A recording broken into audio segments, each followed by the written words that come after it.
আল্লাহ কিরকম চমৎকার সুন্দর জান্নাত আমাদের জন্য তৈরি করে রেখেছেন। কোন জান্নাতে আমরা ঢুকবো, জান্নাতটা কেমন, দেখতে কেমন, এটার বর্ণনা কেমন, কোরআন থেকে শোনার দরকার আছে না নাই? শুনবেন শুনবেন, কষ্ট হচ্ছে না তো? আসুন আমরা শুনি আল্লাহ তাআলা জান্নাতের ভেতরে আমাদের জন্য কি নাজ নেয়ামত তৈরি করে রেখেছেন। আমরা মহাবিশ্বয় মহাগ্রন্থ আল কোরআন থেকে ধারাবাহিকভাবে আজকে শুনবো ইনশাআল্লাহ। পড়েন। রব্বুল আলামিন বলেন, ফালা তা'লামু নাফসুম মা উখফিয়া লাহুম মিন কুররাতি আ'য়ুন জাযাআম বিমা কানু ইয়া'মালুন।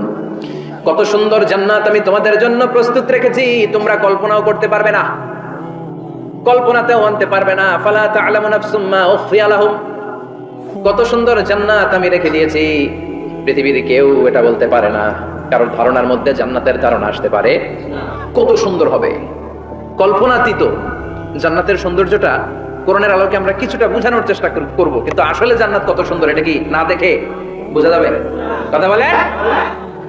বুখারী মুসলিমের বর্ণনা মানে মুত্তাফাক আলাইহি, বিশ্বনবী বললেন, রব্বুল আলামিন ঘোষণা দিয়েছেন, আ'আদাতু লিইবাদিয়াস সালিহিন, আমি আমার নেককার বান্দাদের জন্য এমন জান্নাত তৈরি করে রেখেছি, মা লা আইনুন রাআত, পৃথিবীর কোনো চোখ সেটা দেখে নাই, ওয়ালা উযুনুন সামিআত, পৃথিবীর কোনো কান ওই জান্নাতের কোনো শব্দ শুনে নাই, ওয়ালা খাতারা আলা কলবি বাশার, মানুষের অন্তর দিয়ে জান্নাত কত সুন্দর হবে কল্পনা করা সম্ভব না, অসম্ভব।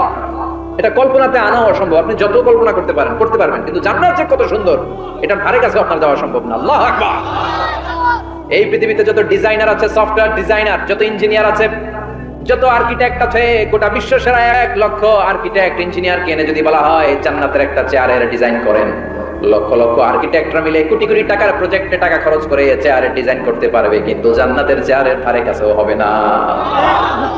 কল্পনার বাইরে, এটা অসম্ভব। এত সুন্দর জান্নাত মুমিনদের জন্য তৈরি করে রেখেছে কে? ওই জান্নাতে আমরা যেতে চাই, তাই তো? সবাই চান? ঢুকতে চান? ঢুকবেন এখনই? কয় এখনই?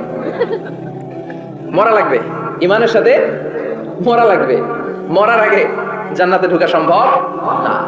আমরা জান্নাতে ঢুকবো, জান্নাতের ভেতরে আমরা ঢুকতে চাই। শপিং মলে যখন আমরা ঢুকতে চাই, কোন দিক দিয়ে ঢোকা লাগে? দরজা দিয়ে না, গেট দিয়ে। তো আমরাও জান্নাতের গেট দিয়েই তো ঢুকবো নাকি?